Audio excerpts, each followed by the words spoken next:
चामुण्डिकायै मार्कण्डेय उवाच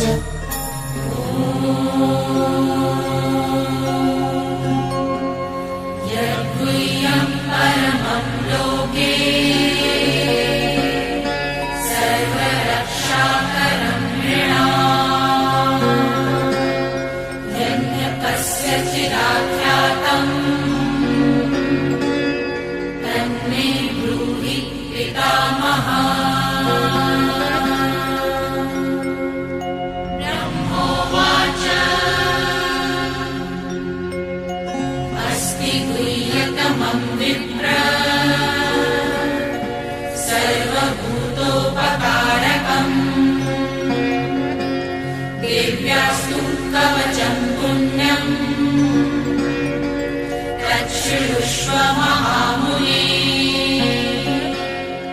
प्रथमं शैलपुत्री च द्वितीयं ब्रह्मचारिणी तृतीयं चन्द्रघण्टेति कुष्माण्डेति चतुर्थकम् पञ्चमं स्कन्दमातेति षष्ठं कात्यायनीति च सप्तमं कालरात्रीति महागौरीति चाष्टमम् नवमं सिद्धिदात्री च नवदुर्गाः प्रकीर्तिता उक्तान्येतानि नामानि ब्रह्मणैव महात्मना। अग्निना दह्यमानस्तु शत्रुमध्ये गतो रणे विषमे दुर्गमे चैव भयार्ताः शरणं गताः न तेषां जायते किञ्चिदशुभं रणसङ्कटे नापदं तस्य पश्यामि शोकदुःखभयं नहि।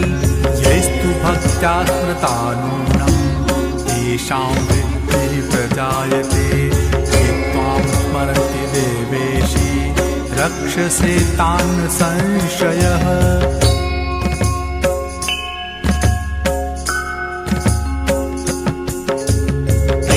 संस्था तु चामुण्डा वाराही महिषासना ऐन्द्री गजसमारूढा वैष्णवी गरुडासना माहेश्वरी वृषारूढा कौमारी शिखिवाहना लक्ष्मीः पद्मासना देवी पद्महस्ता हरिप्रिया श्वेतरूपधरा देवी ईश्वरी वृषुवाहना ब्राह्मी हंस समारूढा सर्वाभरणभूषिता इत्येता मातरः सर्वाः सर्वयोगसमन्विताः नानाभरणशोभाढ्या नानारत्नोपशोभिताः दृश्यन्ते रथमारूढा देव्यः क्रोधसमाकुला शङ्खं चक्रं गदां शक्तिं हलं च मुसलायुधम् खेटकं तोमरं चैव परशुं पाशमेव च कुन्तायुधं त्रिशूलं च शारम् आयुधमुत्तमम्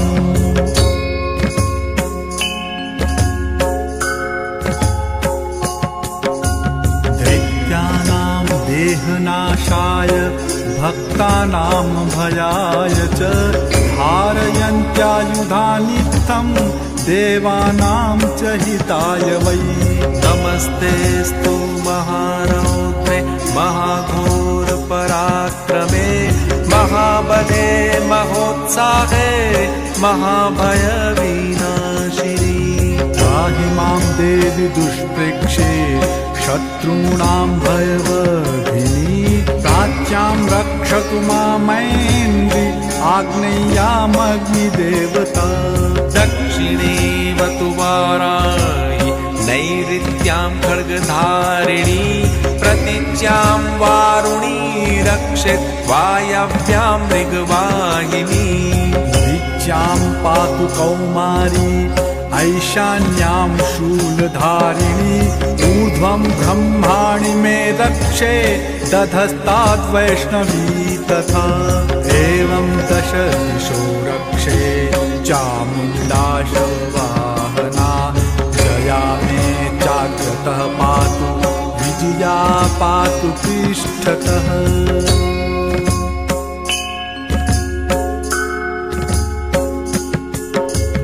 अचिता वाम पार्श्वे तु दक्षिणे चापराजिता शिखामुज्ज्योतिनी रक्षे धूमामूर्धनि व्यवस्थिता। मालाधरी ललाटे च भ्रुवौ रक्षेत् यशस्विनी त्रिनेत्रा च भ्रुवोर्मध्ये यमघण्टा च नासिके। शङ्खिनी चक्षुषोर्मध्ये श्रोत्रयोर्द्वारवासिनी कपोलौ कालिका रक्षेत् कर्णमूले तु शाङ्करी।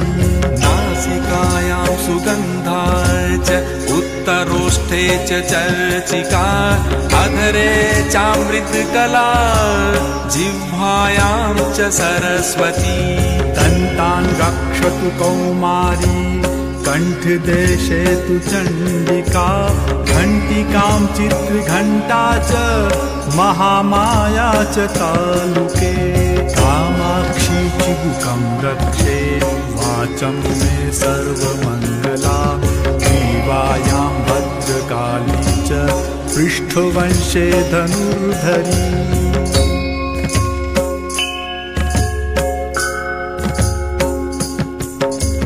नीलग्रीवा बहिर्कण्ठे नलिकां नलकूबरी स्कन्धयो खड्गिनी रक्षे बाहू में वज्रधारिणी।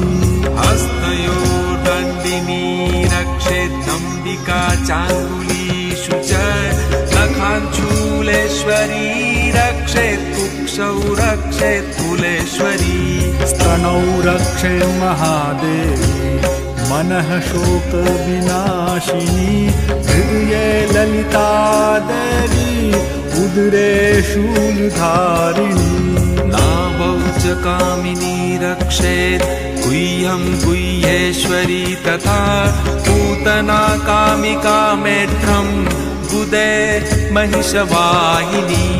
कट्यां भगवती रक्षेत् जानुनी विन्ध्यवासिनी जङ्घे महाबला रक्षेत् सर्वकामप्रदायिनी। गुल्फयो नारसिंही च पादपृष्ठे तु तेजसी पादाम्बुलीषु श्रीरक्षेत् पादाधस्तलवासिनी।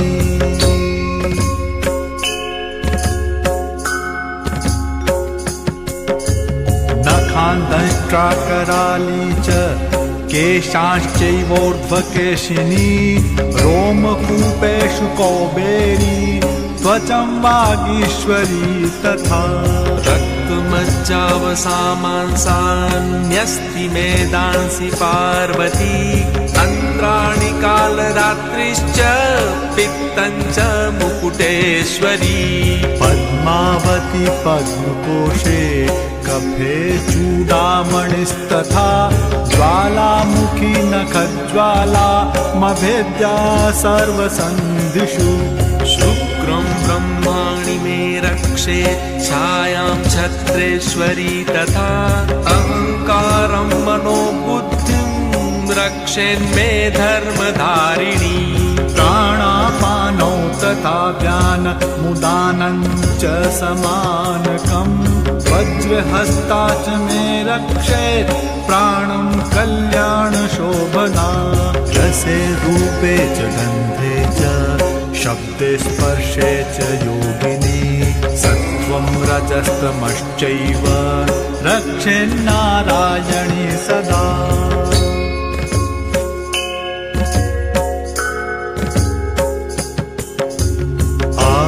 रक्षतु वाराही धर्मं रक्षतु वैष्णवी यशः कीर्तिं च लक्ष्मीं च धनं विद्यां च चक्रिणी।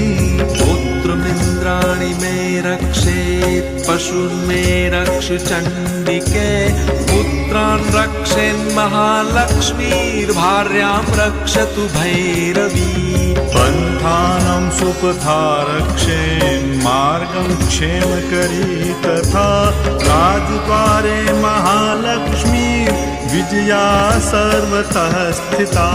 रक्षाहीनं तु यत्स्थानं वर्जितं कवचेन तु तत्सर्वं रक्ष मे देवी जयन्ती पापनाशिनी। पदमेकं न गच्छेत्तु यदिच्छेत् शुभमात्मनः कवचेनावृतो नित्यं यत्र यत्रैव गच्छति तत्र तत्रार्थलाभश्च विजयः सार्वकामिकः। यं यं चिन्तयते कामं तं तं प्राप्नोति निश्चितं परमैश्वर्यमतुलं प्राप्स्यते भूतले पुमान्।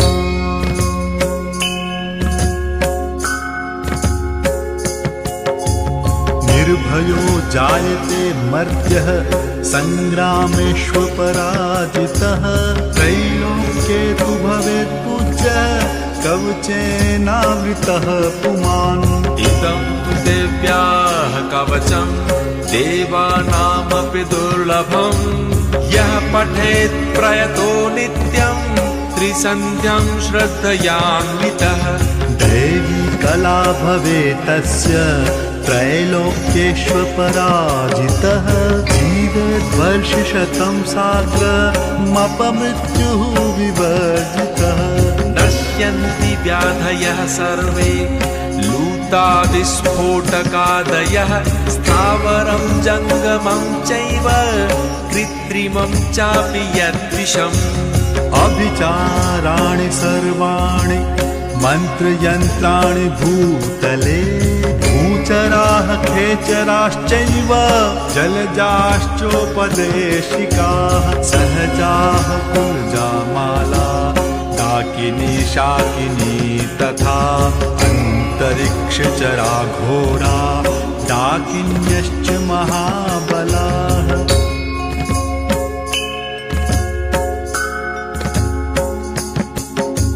ग्रहभूतपिशाचाश्च यक्षगन्धर्वराक्षसाः ब्रह्मराक्षसवेताला कूष्माण्डा भैरवादयः। नश्यन्ति दर्शनातस्य कवचे हृदि संस्थिते मानोन्नतिर्भवेद्राज्ञस्तेजो वृद्धिकरं परम्। यशसा वर्धत सोऽपि कीर्तिमण्डित भूतले जपेत् सप्तशतीं चण्डीं कृत्वा तु कवचं पुरा। यावत् भूमण्डलं धत्ते शशैलवनकारणं तावत् तिष्ठति मेदिन्यां सन्ततिः पुत्रपौत्रिकी।